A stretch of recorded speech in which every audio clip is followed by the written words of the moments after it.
Bismillah. Assalamu alaikum. Hey, and welcome to the Muslim Life Coach podcast. This is Abdul Shahid, and this is episode number 35. In this episode, we're going to be talking about why we try to control others, control ourselves, control the situation. Controlling yourself is not the issue. The issue that we have, that many of us struggle with, is trying to control others and, the circumstances that we find ourselves in. Now, control is a big thing for most people because they really just want to feel good. That's what they want. Look, we try and control things around us, our environment, our children, our families, our work, our colleagues, like the businesses, whatever we're focused on, we try and control it just so that we can feel good. That's what we really want. Like, everyone wants that feel good factor. Now, the problem with trying to control, others and, the situations that you're in is that, as you well know by now, after so many years of trying to control all these things outside of you, you don't have control of those things. And the more you try and exert your power over them, like the more frustrated you get when you realize that it's not going according to your expectations, right? And then you experience those horrible feelings that you call anger or frustration or resentment. And before you know it, you're having an emotional experience, like an emotional meltdown, or, you withdraw, you go into solitude. And it's not a nice solitude. It's not a reflective one. It's a horrible one where you go in and you just do your own head in, right? That's what people do. And this whole thing about controlling, we look at it from different angles. Some of us, we call it perfectionism. I want everything in life to be perfect, right? And some of us, just think that everyone's horrible to us. The whole world is horrible. Everyone else is horrible to us. And no matter how much good I do, I am the victim of the world, right?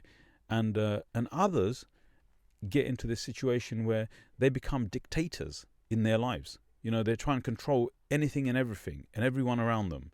And if things don't go the way they want it to go, they feel like it's a personal attack, like it's a failure in their life. And all of this, look, there's different ways to look at this, but all of this is about wanting to feel good.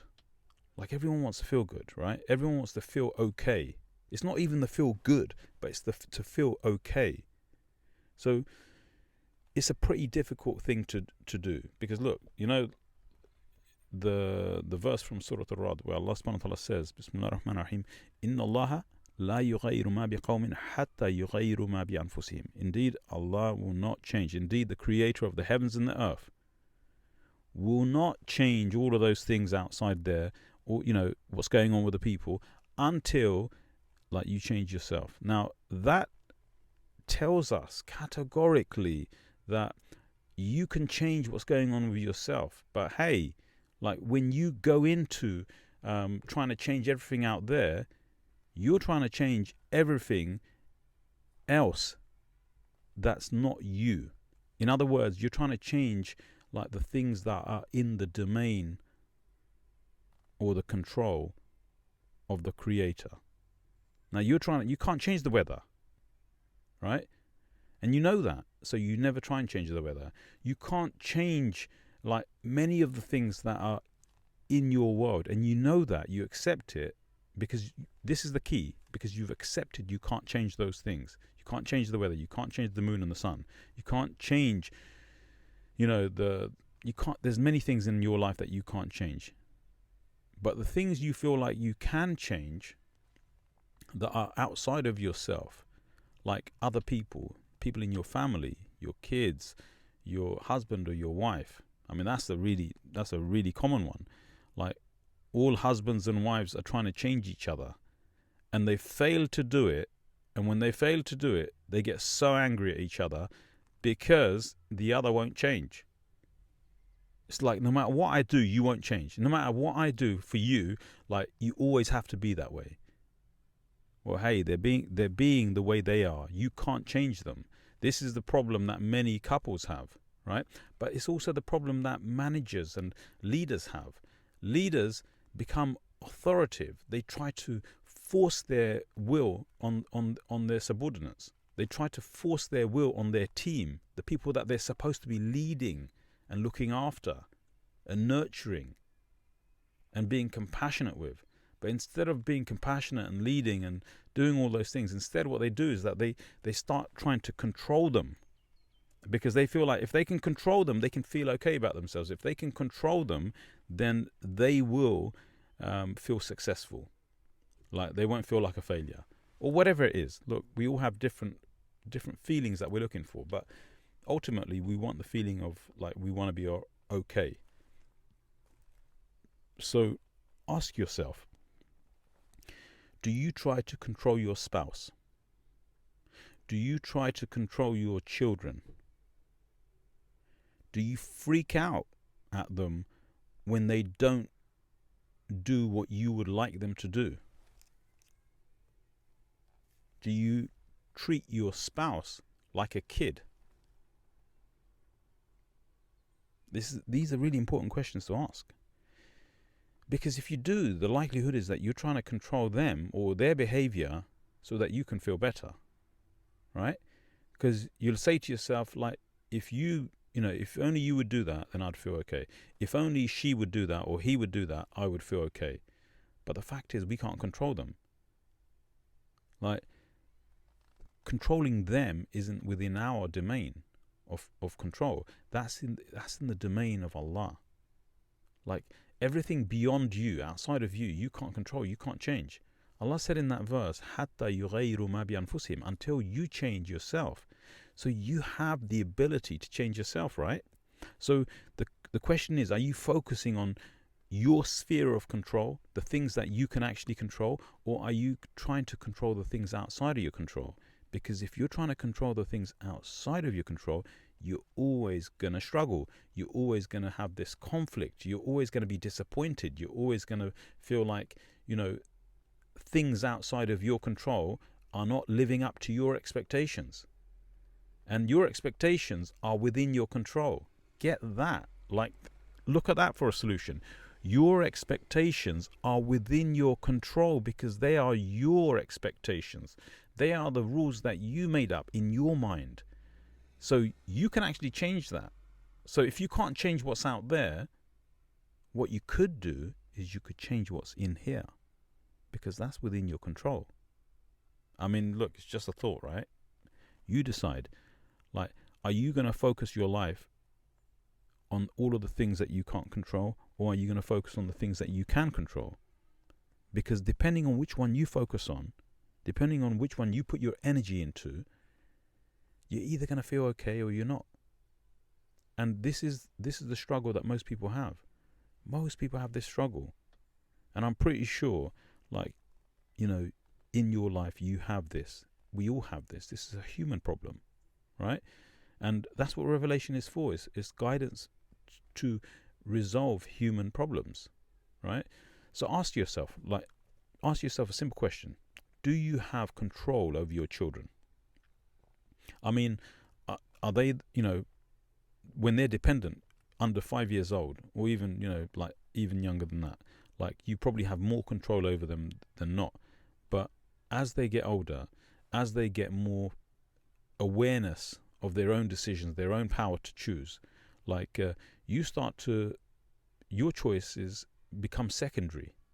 The older children get, the more they become like autonomous. They start to make their own decisions. And then you start to think to yourself, well, they won't do as they're told. That's because they're following their own decisions. And I'm not saying, I'm not talking about, I'm not telling you to be a bad parent. So don't misunderstand me, or don't make up stories about what I mean by what I'm saying. I mean exactly what I say, right? You're going to find that you don't have control over your children. Like, that's a fact, right? Like, as they get older, you have less and less control. You have more and more influence if you have a good relationship. But if your relationship is bad, you're going to have less influence. If your relationship is better, you're going to have more influence. And that's how it works over the outside. If I have a good relationship with my colleagues, if I have a good relationship with my clients, if I have a good relationship with my with my wife, with my kids, with my uncles, with my, whoever. If I have a good relationship with people, then I can influence them in some way or another. But I cannot control them, because that control is within their reach. They can control themselves, and ultimately the creator of the heavens and the earth controls them. But I don't have control over them, right? And the sooner I accept that, the sooner life gets better, right? Because most of the struggles that people have is because they're trying to feel good, and they make it conditional that if they can control others, they'll feel good. And as a result of not being able to control others, they don't feel good, and then things just get out of control.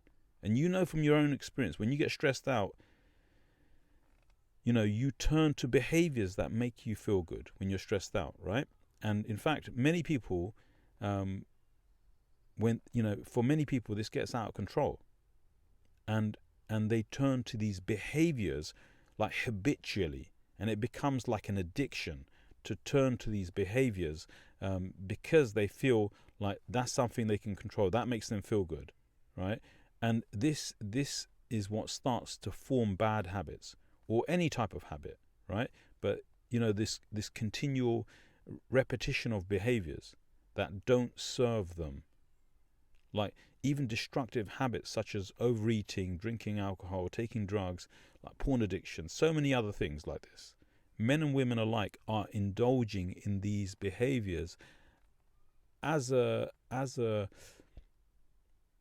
relief to whatever it is that they're trying to avoid in their life, right? And it's because they want to feel good.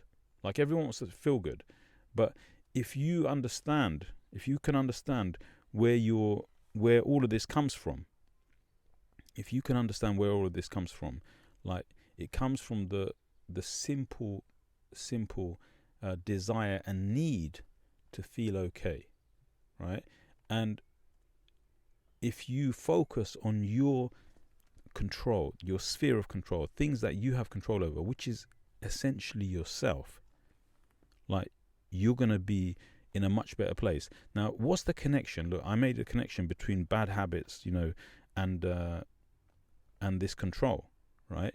Because look, control is all about wanting to feel good. Wanting to feel okay, right? So when we start to indulge in bad behaviors, whether it's trying to control other people, and then as a result of being unable to control other people, you get upset, and then you want to feel good about yourself, so you go and overeat, or you want to feel good about yourself and you drink, you take drugs or you drink alcohol, you become excessively addicted to these behaviors, because every time you feel bad, you go to a behavior that makes you feel good short term, right? So your bad feelings, those feelings that come from realizing that you don't have control over others, over the situation, they send you towards, you feel the bad feeling and then you want to feel good. So you go to the quickest thing that will make you feel good. And the quickest thing that makes a lot of people feel good is to overeat, like to, eat lots of junk, or to drink, like to intoxicate themselves in drink or drugs so as to escape the reality, right? The reality that they can't handle, right? Or, other addictions. And men and women are all in the same boat in this. Like this is a very human problem, right?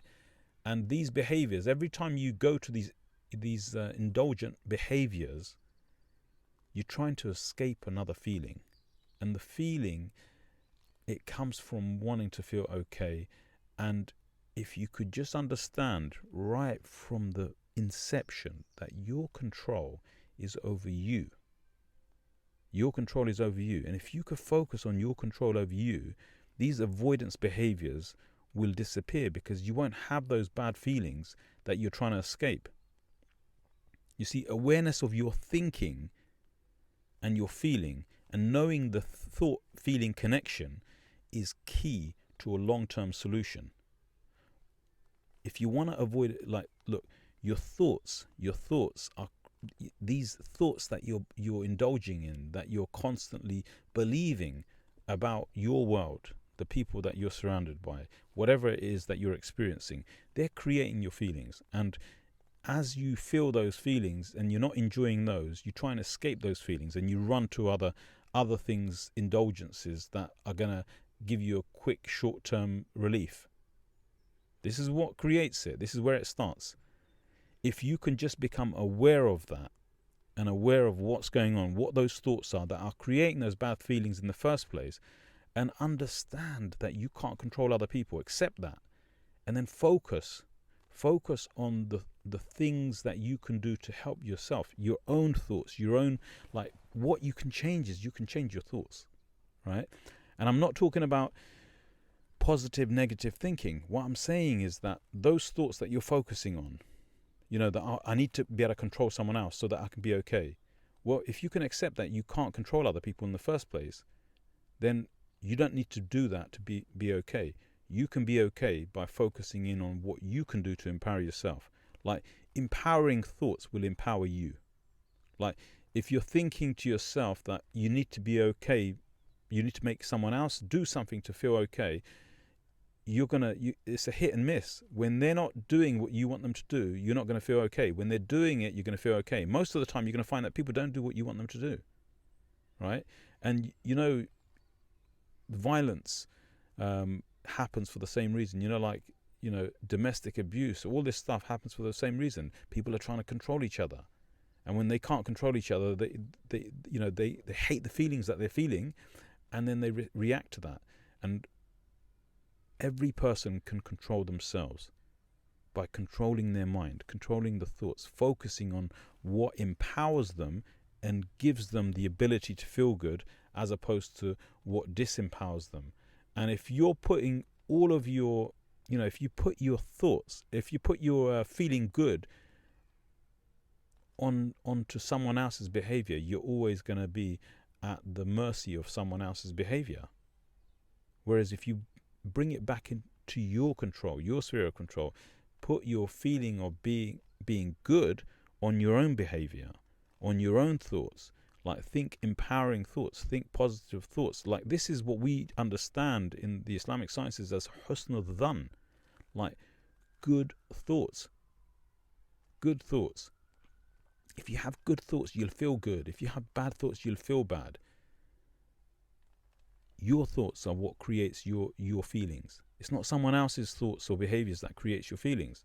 They may trigger it, but it's yours, and you have control over that. That's why Allah says, "Hatta yughayyiru ma bi anfusihim," until you change yourself, because you have the power. So look, why are you feeling what you're feeling? Because you're thinking what you're thinking. Like, you're believing what you're believing. Like, because you're putting your well-being onto the behavior of another, and you can't control another's behavior. If you put that feeling good, make that conditional on your own behavior, you can control that. You can do something about that. That is within your sphere of control, and you're able to change that. And then you can feel good. Then you don't have to go to these avoidance behaviors. You don't have to go to the bad habits. You can break the habits. Like, it's a process, but you can absolutely do it. But the key is to become aware of your power. Your power is within yourself. Like, we try and avoid feelings because we don't think we can handle them, right? And the fact is, you can handle them. You can become very intentional about your thoughts and overcome these initial urges that you have. Like, you've probably got a habit of depending, on your well-being on others. Like, depending on others for your well-being. But you can change that. In the beginning, you find that difficult, right? But here's a simple breakdown. This is how it works, and I'm gonna leave you on this. This is how it goes all the time, right? Your mind is where it's all at. Your mind and your heart. Your mind and heart is where it's all at. Whatever you see, whatever you think, is creating the way you feel. Whatever you think, whatever you see, is creating the way you feel. And those feelings, they're the ones that you're trying to escape, or they're the ones that you want to attain. but they're within your reach, because it's whatever you think, whatever you see is creating your feelings, right? And those feelings, they're the ones that motivate you or demotivate you. They're the ones that encourage you, or they're the ones that inspire you. They're the ones that make you feel overwhelmed, those feelings, right? And those feelings, they are driving your behavior. So if you've got bad habits, you've got bad feelings. Bad feelings as in you've got feelings that are motivating those behaviors. And those feelings are being created by your thoughts, not someone else. And I know that's a hard pill to swallow, right? You don't want to accept that you have control. But I'm telling you, you have control. Allah is telling you that you have control. حَتَّى يُغَيْرُوا مَا بِأَنفُسِهِمْ. You have control, right? So you can absolutely change that.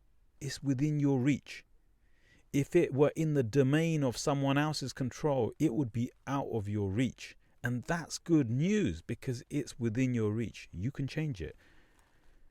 It's all based on what you're thinking about, how you're seeing things. If you can focus in on the things that empower you, it will absolutely change your life. Listen, this is not like hocus pocus woo stuff. This is the real deal. This is how it works.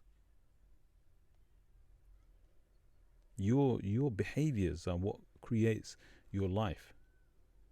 And you can do this. You can create the results in your life that you want.